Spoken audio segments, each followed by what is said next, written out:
Well, this next story comes from an email that several of our people on our team got, not because they work in news, but because their parents, like a lot of you.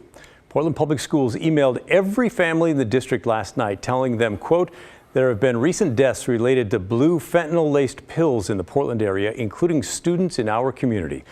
It went on to say these deaths are tragedies and our heartfelt condolences go out to the families impacted.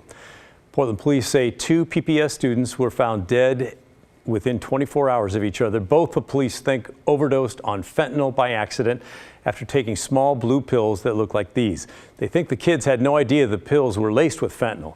In short, that's happening more and more often. Maggie Vespa spent the day looking into the story. Maggie, let's start with what we know about these kids. Yeah, we frankly don't know a lot at this point. Police and us, of course, also want to respect the privacy of these families and the privacy of the students who died. So police are not now releasing names or specific schools. They're both teenagers, we're told. They're high school age, and police say they found one student dead on Sunday, another on Monday.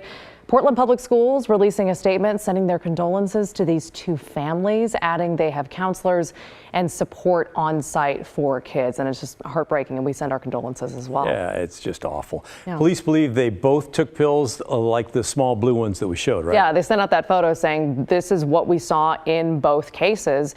They're commonly called M30s, and more police say they're sold as lesser drugs like Xanax or Oxy on the street. But they're laced with fentanyl. It's a synthetic opioid. It's 50 times stronger than heroin, and one dose can easily be fatal. Here's Multnomah County's health officer. The young people are getting these pills through social media sites or from each other, and they think that they're experimenting for a high or potentially getting their hands on a medicine that they think is maybe going to help calm anxiety. And in fact, they're getting a pill that is laced with some amount of contamination of fentanyl. So fentanyl deaths are on the rise nationally and locally. Multnomah County reporting in 2020, 73 people died of fentanyl overdoses.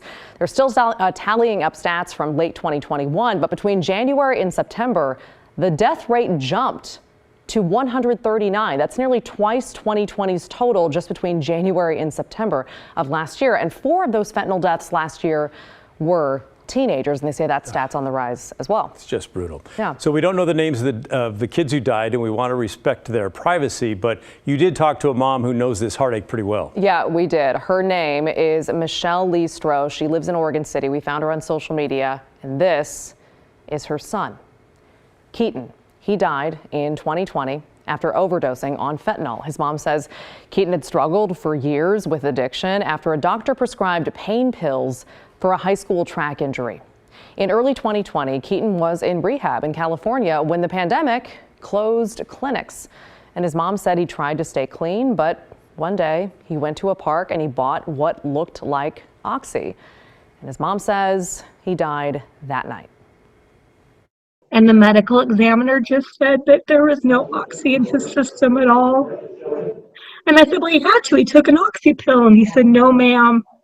It was 100% fentanyl with carfentanil, and he was killed instantly. These kids they all think it's not going to happen to them. And now we've got 2 more families that have joined us, this group of parents that have lost their kids to the fake pills. And it's devastating. Our thanks to Michelle Listro. It was such a hard conversation for obvious reasons, but she says she wants to have it. She had never heard of fentanyl before when her son died, and she's now on the Oregon City School Board since he died, and she's pushing to get Narcan in every school in that district, and she's also pushing for formal fentanyl education for parents in her district, all in honor of her son Keaton. So sad for her and for these other parents now. And this is a horrible story all around. We have resources on our website, of course, but just start with spreading the word, definitely. All right. Thank you very much, Maggie. Sure.